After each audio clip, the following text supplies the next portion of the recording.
scow out on Takern in that manner. But when the tide is high, and ill luck to the fore, little children have a marvellous faculty for getting out to sea. Per-Ola was soon riding around on Takern and calling for Jarro. When the old scow was rocked like this out to sea, its cracks opened wider and wider, and the water actually streamed into it. Per-Ola didn't pay the slightest attention to this. He sat upon the little bench in front and called to every bird he saw, and wondered why Jarro didn't appear. At last Jarro caught sight of Per-Ola. He heard that someone called him by the name which he had borne among human beings, and he understood that the boy had gone out on Takern to search for him. Jarro was unspeakably happy to find that one of the human beings really loved him. He shot down toward Per-Ola like an arrow, seated himself beside him, and let him caress him. They were both very happy to see each other again. But suddenly Jarro noticed the condition of the scow. It was half filled with water, and was almost ready to sink. Jarro tried to tell Per-Ola that he, who could neither fly nor swim, must try to get upon land. But Per-Ola didn't understand him. Then Jarro did not wait an instant, but hurried away to get help. Jarro came back in a little while, and carried on his back a tiny thing who was much smaller than Per-Ola himself. If he hadn't been able to talk and move, the boy would have believed that it was a doll. Instantly the little one ordered Per-Ola to pick up a long, slender pole that lay in the bottom of the scow, and try to pull it toward one of the reed islands. Per-Ola obeyed him, and he and the tiny creature together steered the scow.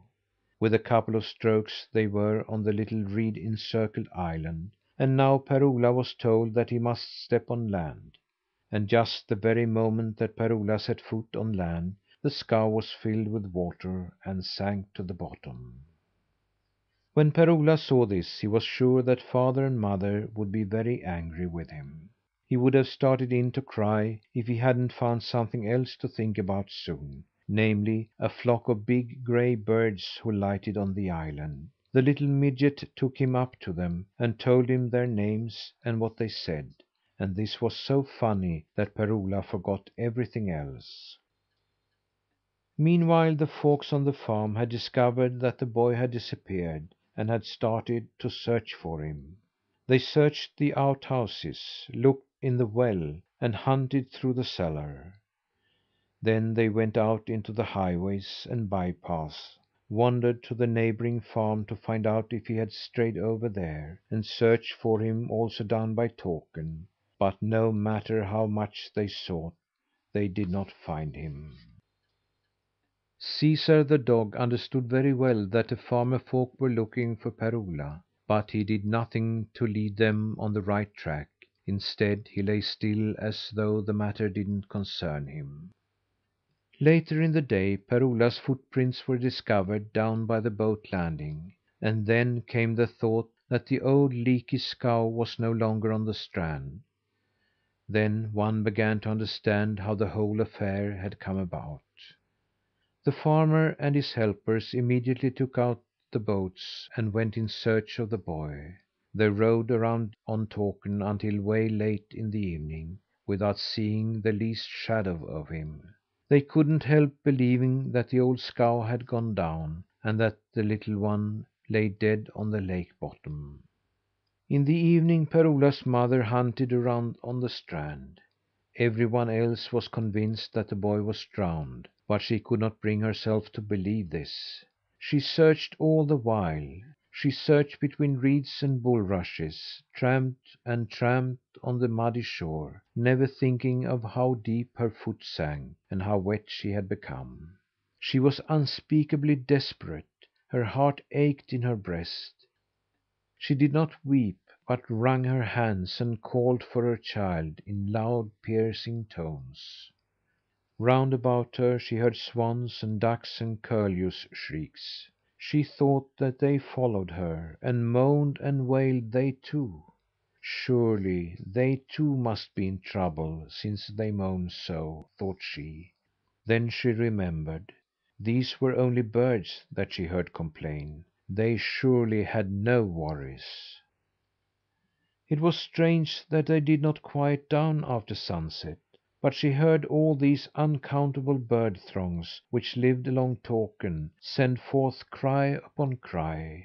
Several of them followed her wherever she went. Others came rustling past on light wings. All the air was filled with moans and lamentations. But the anguish which she herself was suffering opened her heart. She thought that she was not as far removed from all other living creatures as people usually think. She understood much better than ever before how birds fared. They had their constant worries for home and children, they as she. There was surely not such a great difference between them and her as she had heretofore believed. Then she happened to think that it was as good as settled that these thousands of swans and ducks and loons would lose their homes here by Takern. It will be very hard for them, she thought. Where shall they bring up their children now? She stood still and mused on this. It appeared to be an excellent and agreeable accomplishment to change a lake into fields and meadows. But let it be some other lake than Takern, some other lake, which was not the home of so many thousand creatures. She remembered how on the following day the proposition to lower the lake was to be decided, and she wondered if this was why her little son had been lost just today. Was it God's meaning that sorrow should come and open her heart just today, before it was too late to avert the cruel act? She walked rapidly up to the house and began to talk with her husband about this. She spoke of the lake and of the birds, and said that she believed it was God's judgment on them both, and she soon found that he was of the same opinion. They already owned a large place, but if the lake draining was carried into effect, such a goodly portion of the lake bottom would fall to their share that their property would be nearly doubled. For this reason they had been more eager for the undertaking than any of the other shore owners. The others had been worried about expenses, and anxious lest the draining should not prove any more successful this time than it was the last. Per-Ola's father knew in his heart that it was he who had influenced them to undertake the work. He had exercised all his eloquence, so that he might leave to his son a farm as large again as his father had left to him.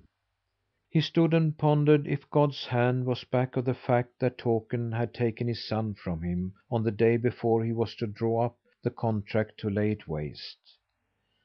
The wife didn't have to say many words to him before he answered. "It may be that God does not want us to interfere with His order. I'll talk with the others about this to morrow, and I think we'll conclude that all may remain as it is." While the farmer folk were talking this over, Caesar lay before the fire. He raised his head and listened very attentively. When he thought that he was sure of the outcome, he walked up to the mistress, took her by the skirt, and led her to the door.